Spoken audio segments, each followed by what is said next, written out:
Hello students, good morning students. पिछले lecture में मैं थोड़ा कम पढ़ा पाया था, आपको कुछ अर्जेंट था इस वजह से। आज हम वहीं से स्टार्ट करने वाले हैं, आगे देखते हैं। सबसे पहले क्योंकि हम बात कर रहे थे fundamental properties of addition and multiplication of complex numbers, ठीक है, यानी कि सम्मिश्र संख्याओं के योग व गुणा के कुछ गुणधर्म।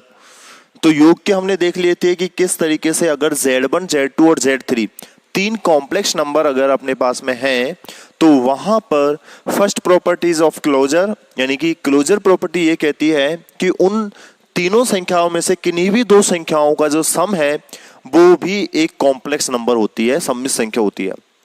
दूसरा हमने पढ़ा था एसोसिएटिव प्रॉपर्टी, साहचर्यता नियम। ये पांचों प्रॉपर्टी स्टूडेंट्स, आप जब हम आवेली ग्रुप पढ़ा होगा आपने तो वो सब कुछ आप पढ़ते हैं पांचों प्रॉपर्टी को। तो साहचर्यता का नियम ये कहता है कि Z1 प्लस के Z2 प्लस Z3, यानी कि Z1 को प्लस किया Z2 प्लस Z3 में, तो ये उसी के बराबर होता है कि पहले Z1 को प्लस Z2 किया प्लस Z3 के, ठीक है। फिर आइडेंटिटी एलिमेंट हमने देखा था जो कि 0,0 था। देखिए ये जो 0 है does not belongs to R for complex number. Complex number के लिए ओनली 0 नहीं लेना है, हमें लेना है 0 belongs to 0, this is belongs to R square. क्योंकि हमने देखा था ना कॉम्प्लेक्स नंबर का सेट जो था वो कुछ x, y था, जहां x, y belongs to R था और इसको हमने R क्रॉस R यानी कि R स्क्वायर दिया था, ठीक है। इसके अलावा हमने देखा था आइडेंटिटी हो गई थी एक इनवर्स यानी कि प्रतिलोम। प्रतिलोम में स्टूडेंट्स हमने देखा था प्रतिलोम अवयव जो देखा था -1, -1 ये नहीं था स्टूडेंट्स, इसके लिए सॉरी। क्योंकि स्टूडेंट्स देखिए, क्योंकि इन जनरली हम क्या चाहते हैं कि जब किसी भी नंबर को, कॉम्प्लेक्स नंबर को उसकी एक उस अदर नंबर के साथ में जोड़ने पर अगर मुझे उसका आइडेंटिटी एलिमेंट मिल जाए, क्योंकि इनवर्स प्रॉपर्टी क्या कहती है, इनवर्स प्रॉपर्टी यही कहती है कि कॉम्प्लेक्स नंबर को उस नंबर के साथ जोड़ो कि इसकी वैल्यू 0 मिल जाए, या फिर उस नंबर को इस कॉम्प्लेक्स नंबर के साथ में जोड़ो तब भी 0 मिल जाए। तो ये नंबर कौन सा होगा, तो ये नंबर जो होगा वो होगा E बराबर माइनस के Z। इसका मतलब कि Z प्लस के माइनस के Z इक्वल टू 0, यानी कि किसी भी कॉम्प्लेक्स नंबर Z के लिए इसका जो प्रतिलोम अवयव होता है वो होता है माइनस के Z। और कौन सा प्रतिलोम अवयव, योज्य प्रतिलोम अवयव, गुणन प्रतिलोम नहीं, योज्य प्रतिलोम, ठीक है। तो अब माइनस के Z, अब स्टूडेंट्स Z इक्वल टू अगर x प्लस के आयोटा y है तो माइनस Z तो माइनस के x माइनस आयोटा y होगा, यानी कि अगर ये x, y है तो ये माइनस के x, y होगा। तो पर्टिकुलर -1 नहीं है, ये है -x, y, ठीक है। क्योंकि मुझे लगा था कि जिस तरह हमने 0,0 ले लिया वैसे ही -1, लेकिन -1 तो किसको इंडिकेट कर देता है स्टूडेंट्स, इन जनरली -1, माइनस के आयोटा, इस कॉम्प्लेक्स नंबर को डिनोट करता है ये, यानी कि ये केवल और केवल 1 प्लस के आयोटा जो कॉम्प्लेक्स नंबर है उसी का क्या है, ये एक प्रतिलोम अवयव है, ठीक है। अब हम बात करने वाले हैं गुणन के लिए। गुणा के लिए ये पांचों प्रॉपर्टीज किस तरीके से सेटिस्फाई होती हैं, तो देखिएगा गुणा के लिए गुणधर्म कौन से हैं। गुणन तो पहली वही क्लोजर, सबसे पहले लिख लीजिए कि माना Z1, Z2 और Z3 बिलोंग्स टू कहां है, C है, कॉम्प्लेक्स नंबर से है।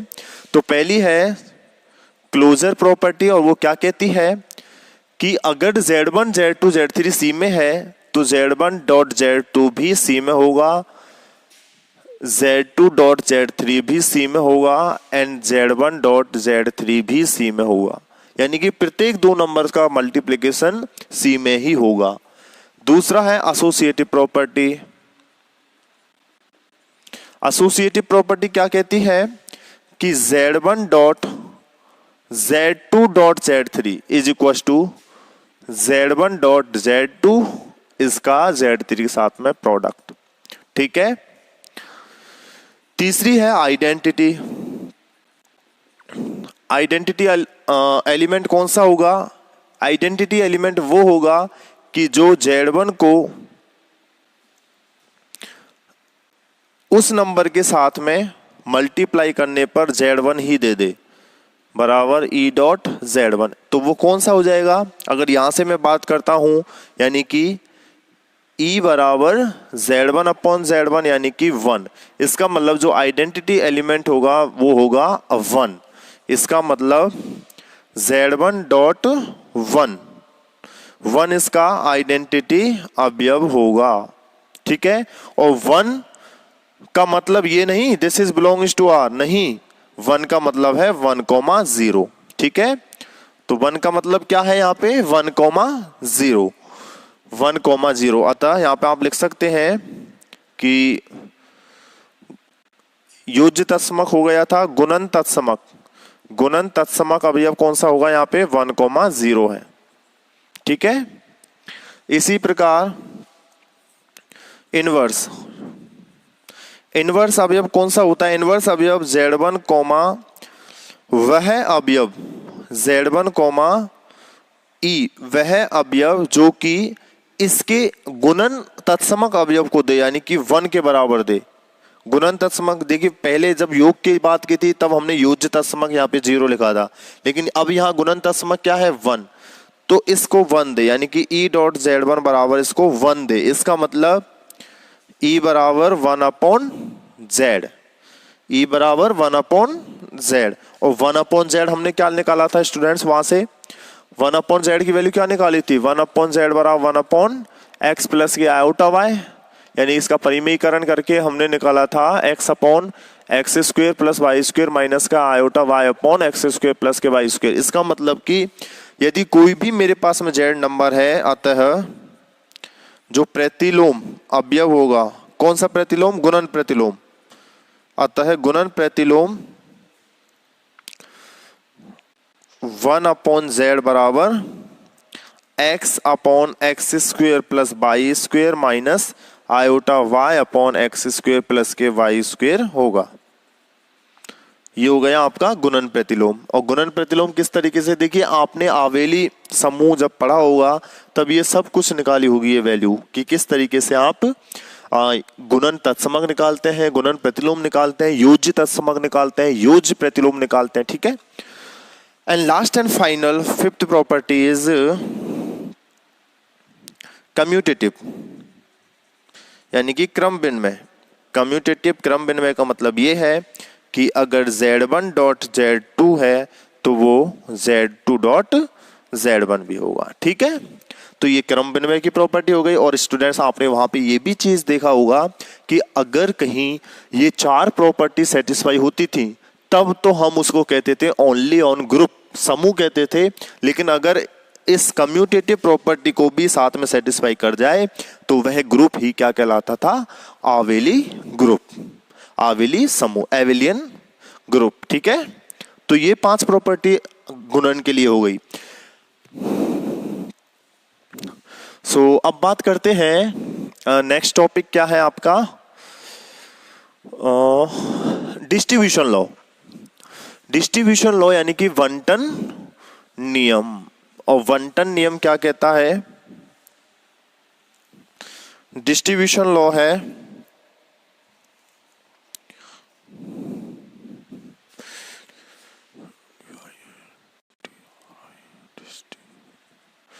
डिस्ट्रीब्यूटिव लॉ अर्थात बंटन नियम। और बंटन नियम जो है वो ये कहता है कि अगर Z1, Z2, Z3 माना Z1, Z2 और Z3 बिलोंग्स टू C है, यानी कि 3 कॉम्प्लेक्स नंबर हैं, तब पहला डिस्ट्रीब्यूशन लॉ जो होता है वो उसको इन्होंने पर्टिकुलर नाम दे दिया लेफ्ट डिस्ट्रीब्यूशन लॉ, यानी कि बायां बंटन नियम, लेफ्ट डिस्ट्रीब्यूशन लॉ। और वो क्या कहता है कि Z1 इंटू Z2 प्लस के Z3 बराबर किसके होता है? Z1 को एक बार Z2 के साथ मल्टीप्लाई किया प्लस Z1 को दूसरी बार Z3 के साथ किया। So this is called distribution law and only for particular left distribution law. Okay, so बंटन नियम, बायां बंटन नियम हो गया, where Z1 left hand side and Z2 plus Z3 right hand side, बीच में मल्टीपल। सो Z1 को डॉट प्रोडक्ट किया Z2 प्लस Z3 के साथ, तो Z1 इंटू Z2 फिर plus Z1 into Z3, this is called left distribution law. And second is right distribution law,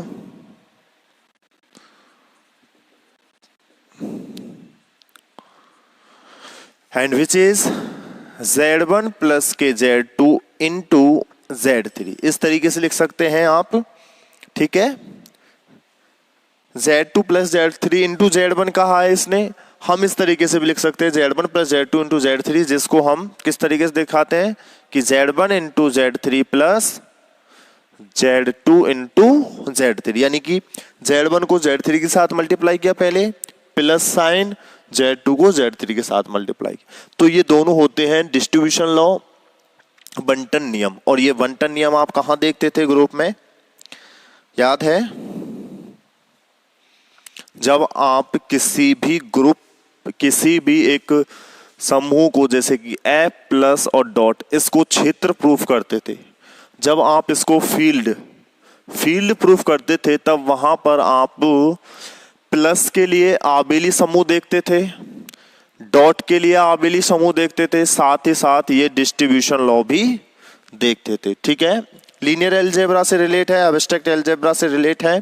group theory जो है शायद फर्स्ट ईयर में पढ़ ली होगी आपने, थोड़ी बहुत मेंशन सर लीनियर अलजेब्रा में भी कर देंगे या फिर कर दिया होगा, ठीक है। सो आगे बढ़ते हैं हम, कॉम्प्लेक्स कॉन्जुगेट, सम्मिश्र संयुग्मी, complex conjugate. Next topic is complex conjugate, सम्मिश्र संयुग्मी, सम्मिश्र संयुग्मी। सम्मिश्र संयुग्मी का क्या मतलब है स्टूडेंट्स?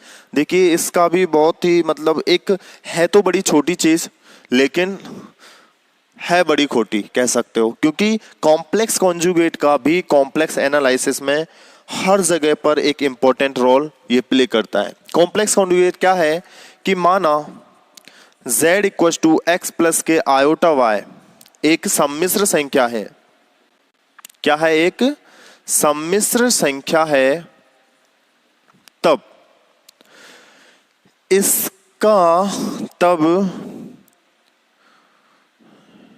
इसकी संयुग्मी को z वार से व्यक्त किया जाता है, z वार से व्यक्त करते हैं।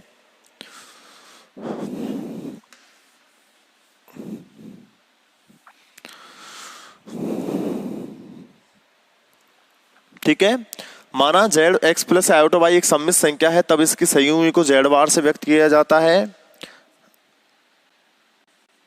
जिसे निम्न प्रकार लिखा जाता है। कैसे? z bar is equal to x minus iota y। अगर z x plus iota y आपका एक सम्मिश्र संख्या है, तो z bar is equal to x minus iota y जो होगा वो आपका इस संख्या का संयुग्मी संख्या होती है। ठीक है, क्योंकि अगर z है आपके पास में, जैसे कि 3 प्लस के 4 आयोटा, तो जो z बार होगी वो 3 माइनस के आयोटा 4 होगी। ठीक है, तो इसी तरीके से कहने का मतलब ये हुआ कि that is z equal to x plus के iota y, so this implies that z bar equal to x minus के आयोटा y। ठीक है, sorry, so z bar equal to x minus के आयोटा y। जैसे कि example हम देखें कि माना z इक्वल टू 1 प्लस के 3 आयोटा है। ठीक है, तब z bar equal to 1 minus 3 iota हो जाएगा। तो कहने का मतलब ये हुआ कि जब कभी भी आप इसकी संयुग्मी लोगे तो इस आयोटा को माइनस आयोटा रख देते हैं। ठीक है, आयोटा की जगह जो मतलब कि जो काल्पनिक भाग है, कहने का मतलब ये हुआ कि इसका जो काल्पनिक भाग है वो नेगेटिव हो जाता है। एक तो होता था माइनस जेड, जहां पर आपका रियल पार्ट और काल्पनिक पार्ट यानी कि रियल भाग और काल्पनिक भाग दोनों ही माइनस हो जाते थे। लेकिन अब ये है जेड बार। जेड बार मतलब कि जेड की संयुग्मी संख्या। जेड बार में केवल और केवल अगर z x plus iota y है तो जेड बार में केवल और केवल इसका काल्पनिक भाग ही नेगेटिव होता है। ठीक है, इस तरीके से आप इसको ध्यान में रख सकते हैं। अतः हम कह सकते हैं संयुग्मी की परिभाषा से ये स्पष्ट है कि इस संयुग्मी की परिभाषा से क्या स्पष्ट कर सकते हैं हम, संयुग्मी संख्या की मिश्र संयुग्मी की डेफिनेशन से हम ये स्पष्ट कर सकते हैं कि यदि जेड बार बराबर जेड है, यदि जेड बार बराबर जेड है स्टूडेंट्स, यदि जेड बार जेड के बराबर है मतलब कि x माइनस आयोटा वाई बराबर है x प्लस आयोटा वाई के, तो x माइनस आयोटा वाई बराबर x प्लस आयोटा वाई के है। इसका मतलब क्या हुआ, x minus iota y minus के आयोटा वाई इक्वल टू 0, यानी कि x से x कैंसिल माइनस के 2 आयोटा वाई इक्वल टू 0, यानी कि यहां से y की वैल्यू 0 और y की वैल्यू 0 का मतलब अगर कोई भी मेरे पास में z सम्मिश्र संख्या है और उसके लिए y 0 है, इसका मतलब अतः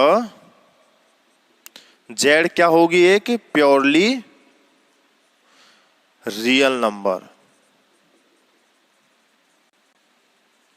यानी कि विशुद्ध वास्तविक संख्या होगी। z एक विशुद्ध वास्तविक संख्या होगी क्योंकि y की वैल्यू 0 है। कब, जब z बार बराबर z है, पहली बात।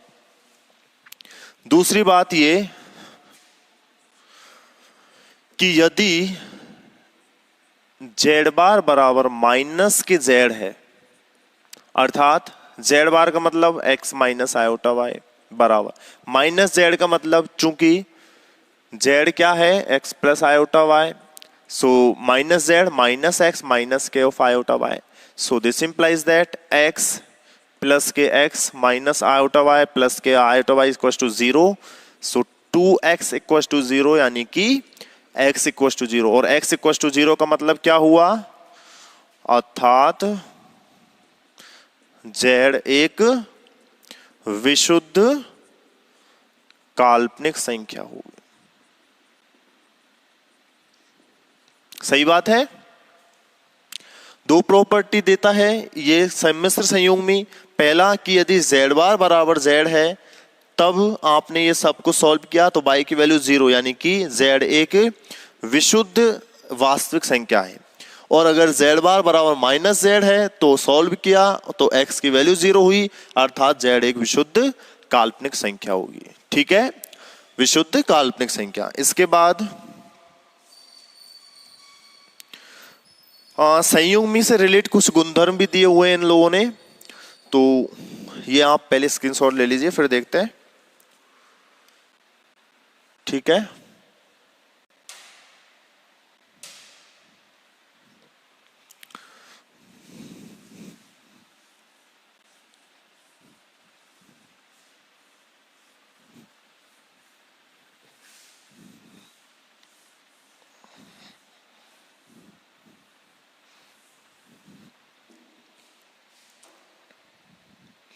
संयुग्मी के गुणधर्म।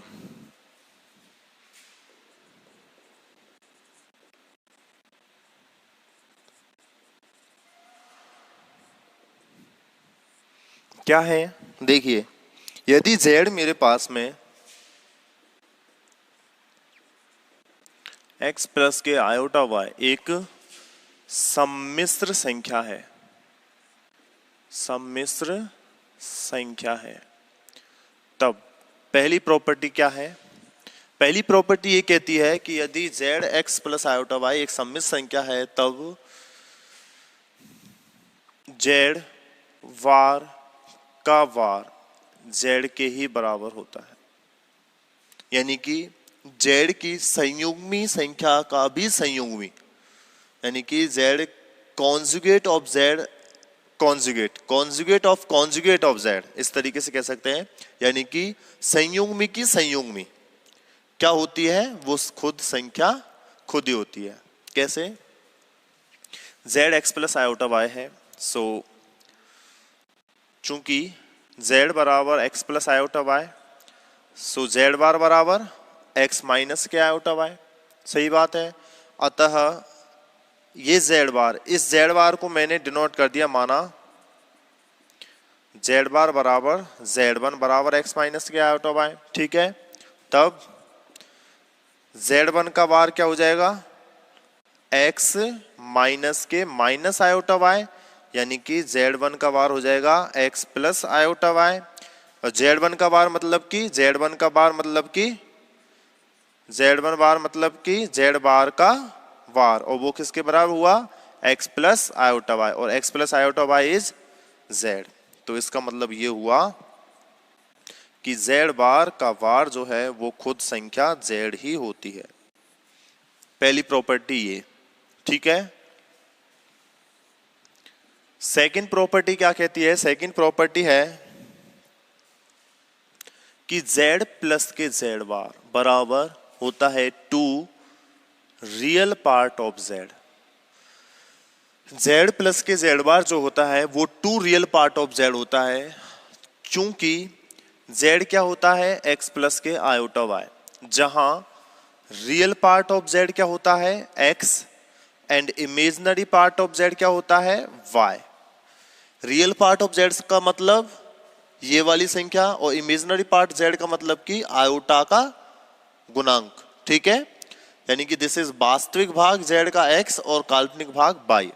तो अब अतः देखिए z बार बराबर क्या होगा, x minus iota y, so z plus के z बार बराबर x प्लस के iota y plus x minus के आयोटा y बराबर आयोटा y से iota y cancels, x plus के x, यानी कि दिस इज 2x, यानी this is equal to 2x क्या है, रियल पार्ट ऑफ z, यानी कि z प्लस के z बार किसके बराबर हुआ, two real part of z के। तो दूसरी प्रॉपर्टी है ये, पहली z बार का बार बराबर z, दूसरी z प्लस z बार बराबर two real part of z, and third property is z minus के z बार बराबर two iota imaginary part of z, ठीक है। ये थर्ड प्रॉपर्टी है।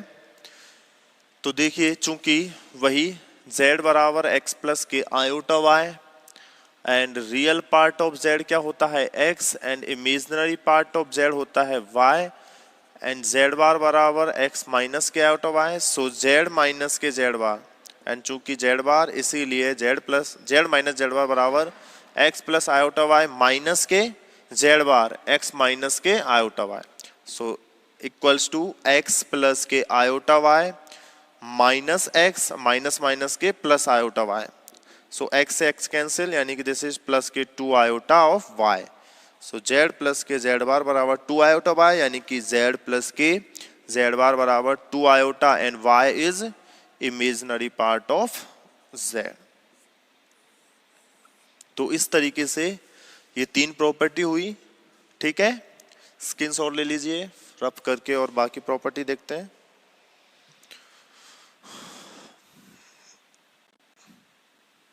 नाउ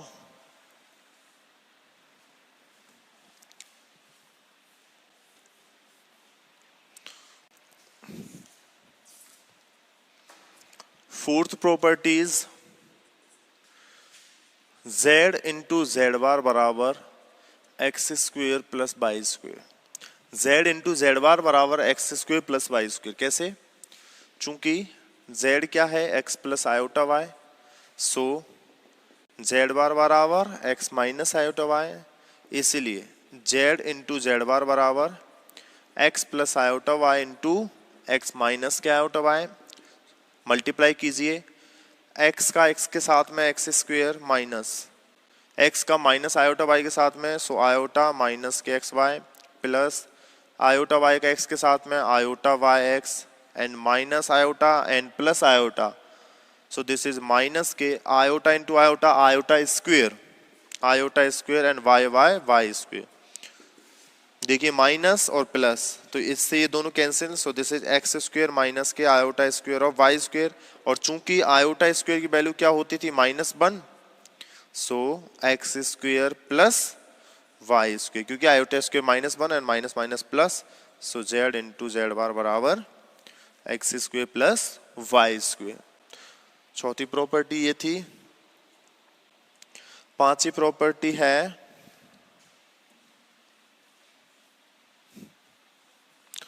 संयुग्म के गुणधर्म चल रहे हैं। ये पांचवी प्रॉपर्टी है कि Z1 प्लस माइनस के Z2 का वार, कंप्लीट जो ये बार है Z1 प्लस Z2 का ऊपर, कंप्लीट वार होता है किसके बराबर, Z1 का वार प्लस माइनस के Z2 के बार के, single term of Z1 bar and single term of Z2 बार। कहने का मतलब अगर Z1 Z2 दो संयुग्मी संख्या है तो मैंने मान लिया कि Z1 बराबर x1 प्लस के आयोटा y1 एंड Z2 बराबर x2 प्लस के आयोटा ऑफ y2। ठीक है, सो Z1 प्लस के Z2 क्या हो जाएगा स्टूडेंट्स, x1 प्लस के x2, रियल पार्ट को रियल में जोड़ा, प्लस के आयोटा ऑफ इमेजिनरी पार्ट को इमेजिनरी पार्ट में। ठीक है, काल्पनिक पार्ट को काल्पनिक पार्ट में y1 प्लस y2।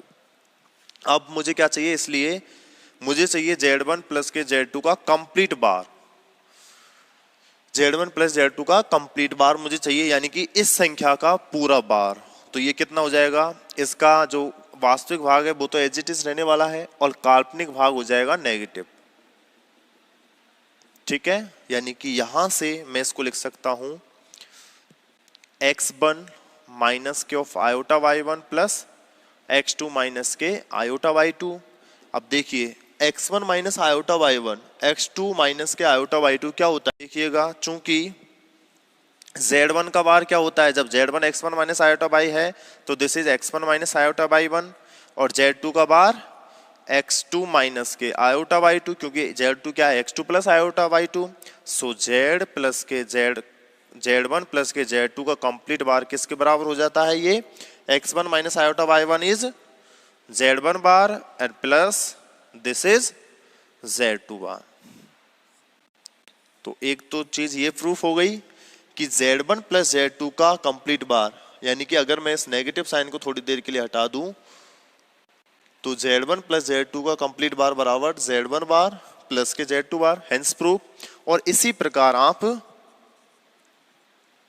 क्या कर सकते हैं कि Z1 माइनस के Z2 का कंप्लीट बार बराबर Z1 बार माइनस के Z2 बार, इसीलिए मैंने इन दोनों को यहाँ पे मर्ज करके लिख दिया है plus minus and plus minus. ठीक है, बात समझ में आई।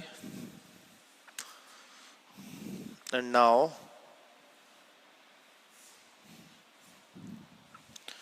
अगली प्रॉपर्टी कौन सी है, Z1 इंटू Z2 का बार, Z1 इंटू Z2 का कंप्लीट बार जो होता है, छठवीं प्रॉपर्टी है ये, is equal to Z1 bar into Z2 bar. ये आपको ध्यान रखनी है, Z1 इंटू Z2 का कंप्लीट बार बार Z1 बार इंटू Z2 बार। अब वही कि माना Z1 बराबर x1 प्लस के आयोटा y1 एंड Z2 बराबर x2 प्लस के आयोटा y2। सो Z1 बार क्या हो जाएगा, x1 minus iota y1 and Z2 बार बराबर x2 माइनस के iota y2। So from here सबसे पहले तो Z1 इंटू Z2 निकालते हैं, क्योंकि हमें Z1 इंटू Z2 का कंप्लीट बार चाहिए।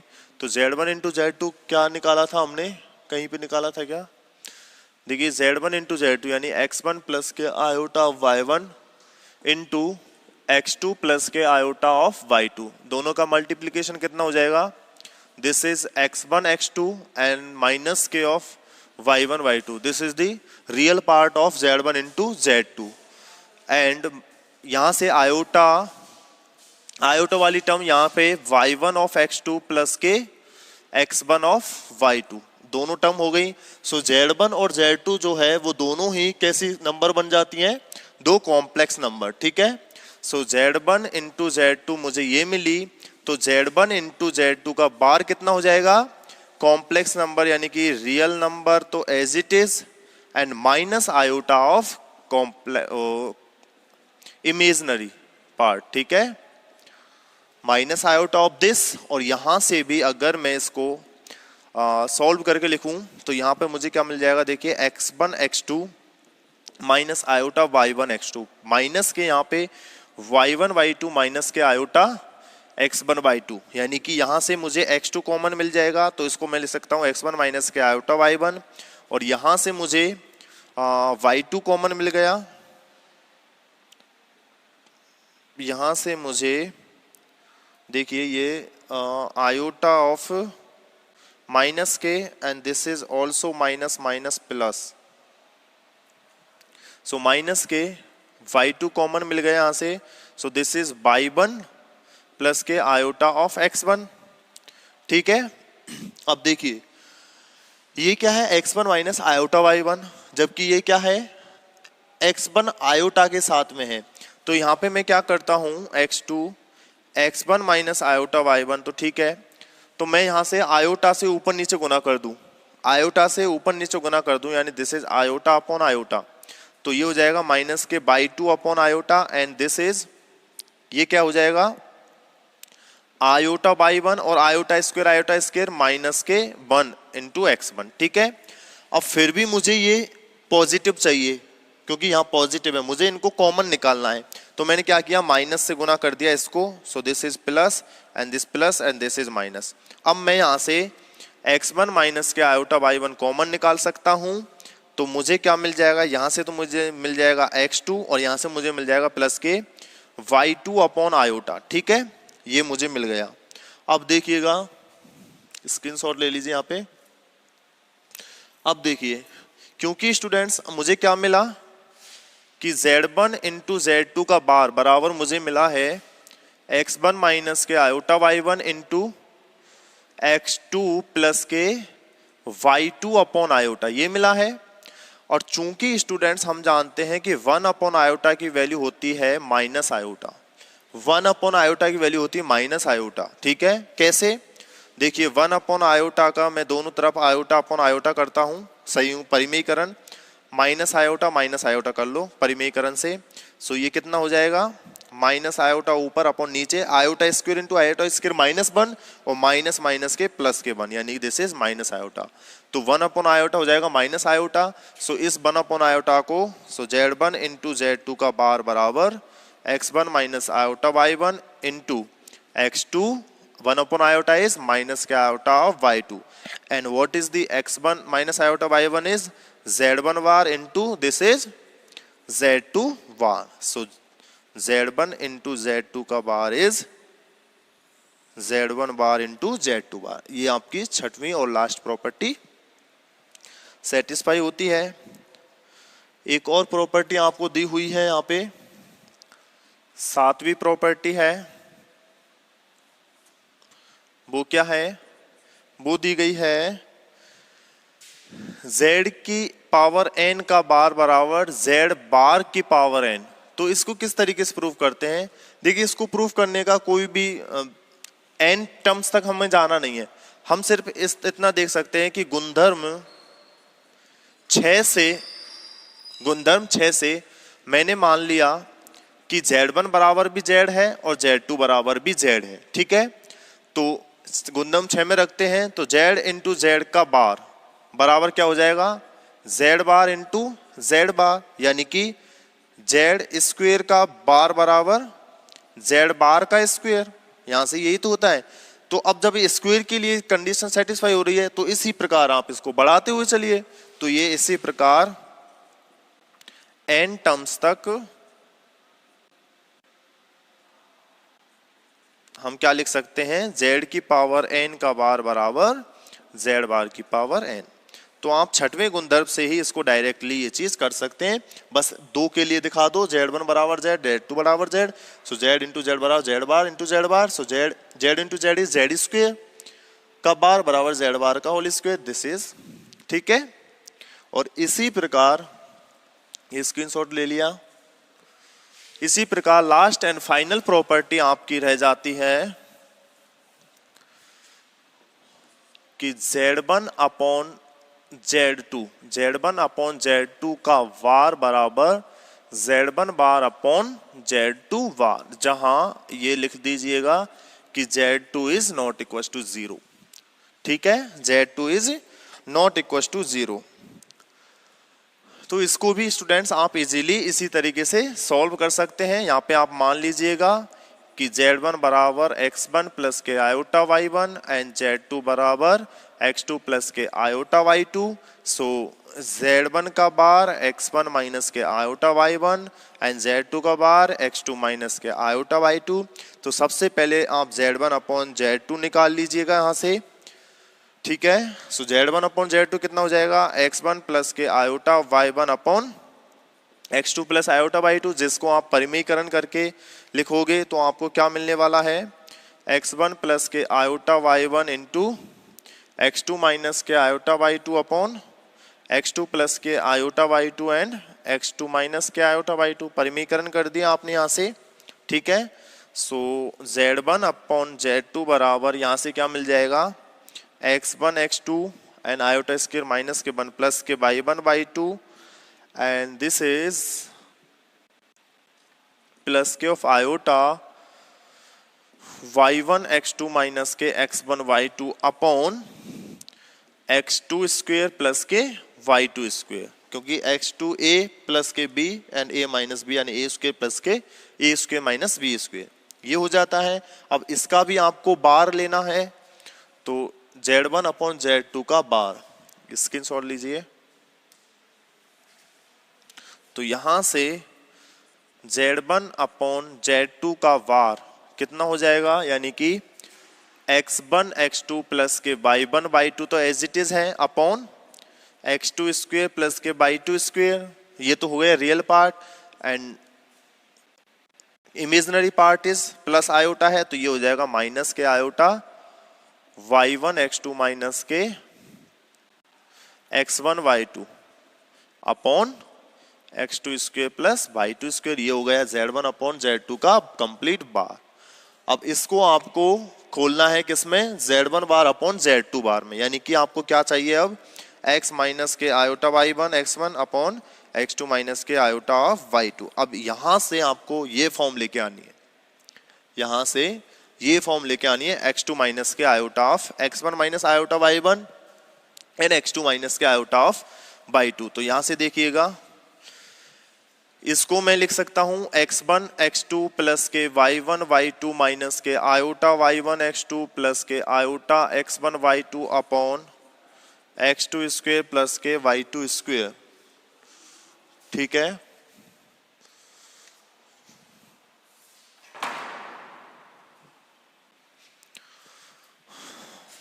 x2 स्क्वेयर प्लस के y2 स्क्वेयर। So from here x1 x2 minus के iota y1 x2 plus y1 y2 minus के प्लस के iota x1 y2 upon x2 square plus के y2 का स्क्वेयर। ठीक है, अब क्योंकि ये x2 स्क्वेयर प्लस y2 का स्क्वेयर है, तो इसको मैं अगेन उसी फॉर्म में लिख लूँ आयोटा फॉर्मेट में, x2 प्लस के iota y2 and x2 minus के आयोटा y2। और आपको चाहिए क्या, Z1 बार अपॉन Z2 बार, यानी कि x1 माइनस के iota y1 upon x2 minus के आयोटा ऑफ y2। तो यानी कि नीचे तो ये टर्म चाहिए, यानी कि इसको मैं कैसे भी कैंसिल कर दूं और ऊपर x1 माइनस आयोटा। सो देखिए यहाँ से x2 मैंने कॉमन निकाला यहाँ से, तो मुझे मिल जाएगा x1 माइनस के आयोटा ऑफ y1। यहाँ से मैंने प्लस के ऑफ y2 कॉमन निकाला, तो यहाँ से मुझे मिल जाएगा y1 प्लस के iota of x1 upon x2 plus के iota of y2 and x2 minus के आयोटा ऑफ y2। सो देखिए अभी जस्ट नाउ हमने ये इजी सॉल्व किया था, क्योंकि मुझे x1 minus iota y1 common लेना है। तो यहाँ पे भी मैं x1 माइनस आयोटा y1 बनाने के लिए आयोटा आयोटा से ऊपर नीचे गुना करता था, तो ये हो जाएगा मेरे पास में x2 x1 minus iota y1 minus ये कितना हुआ था, अभी जस्ट किया था हमने, ये हुआ था माइनस के ऑफ आयोटा y2, क्योंकि ये आया था 1 अपॉन आयोटा जिसकी वैल्यू माइनस आयोटा हो गई थी, और ये आ गया था x1 माइनस के iota y1 upon x2 minus iota y2 and x2 plus के आयोटा ऑफ y2। ठीक है, ये आ गया था। इसकी वैल्यू जब हमने इसको माइनस माइनस किया था तो ये प्लस आ गया था। देखिए ये चीज मैंने अभी सॉल्व करवाई थी एक प्रॉपर्टी में, तो इसको आप देख लीजिएगा। सो यहाँ से x1 माइनस के आयोटा y1 कॉमन निकाला तो मुझे यहाँ से मिल जाएगा x2 प्लस के आयोटा ऑफ y2, इधर x2 और इधर plus iota y2। So x2 minus के iota y2 into x2 plus के iota y2। So x2 plus के आयोटा y2 से x2 plus iota y2 cancel. So z1 upon z2 का complete बार बराबर मुझे क्या मिला, x1 माइनस के iota y1 upon x2 minus के आयोटा y2, यानी कि this is z1 bar upon z2 बार। यही तो मुझे चाहिए था, इसलिए z1 अपॉन z2 का complete bar is equal to z1 bar upon z2 bar. So this is last and final property is satisfy. ठीक है, यहाँ पर ये प्रॉपर्टी सेटिस्फाई होती है। अब देखिए इसको भी सेटिस्फिकेशन के लिए पहले मैंने ये आइडिया लगाया था कि मुझे चाहिए क्या, यानी कि इधर तो चाहिए x माइनस आयोटा y1, इधर चाहिए x2 माइनस के आयोटा y2। तो यहाँ से मैंने सबसे पहले तो इसको उसी फॉर्म में लिखा, आयोटा वाली फॉर्म में, और फिर यहाँ से अरेंजमेंट करते हुए ये मैंने अभी अरेंज करके आपको बता ही दिया था पहले वाले प्रॉपर्टी में।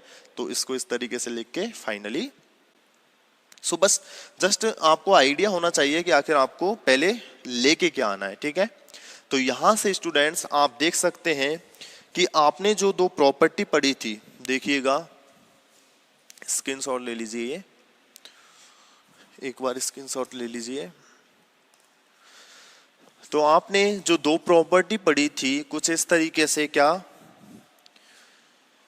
कि z प्लस के z बार जिसकी वैल्यू थी 2 रियल पार्ट ऑफ z यानी कि 2x, और एक पढ़ा था z इंटू जेड बार जिसको x स्क्वेयर प्लस के y स्क्वेयर पढ़ा था। इसका मतलब स्टूडेंट्स आप ये देख रहे हैं कि ये दोनों हमेशा कैसे पार्ट होते हैं, प्योरली रियल, यानी कि विशुद्ध वास्तविक। सही बात है, यानी कि z प्लस जेड बार और जेड बार हमेशा वास्तविक भाग हैं, क्योंकि x एक वास्तविक संख्या है, रियल नंबर से ली गई है, x और y भी वास्तविक संख्या है, तो x square plus y square भी एक वास्तविक संख्या होती है। इसके अलावा आपने पढ़ा z माइनस के z बार जिसकी वैल्यू पड़ी थी 2 iota into imaginary part of z यानी कि 2 आयोटा ऑफ y, जो कि हमेशा कैसी है, एक काल्पनिक भाग है। ठीक है, ठीक है ना ये, यानी कि ये दोनों जो हैं वो हमेशा विशुद्ध वास्तविक संख्या होंगी, जबकि ये हमेशा एक विशुद्ध काल्पनिक संख्या होगी। ठीक है, और इस तरीके से हमारी कॉन्जुगेट कॉम्प्लेक्स नंबर सम्मिश्र संयुग्मी आपको समझ में आई गई होगी कि आखिर सम्मिश्र संयुग्मी होती क्या है, और इस तरीके से उनकी प्रॉपर्टी भी हमने देख ली और देखा कि ये दोनों संख्या हमेशा वास्तविक होंगी जबकि ये हमेशा काल्पनिक होगी। ठीक है, सो आज के लिए इतना ही, बाकी मिलते हैं नेक्स्ट लेक्चर में। Thank you so much.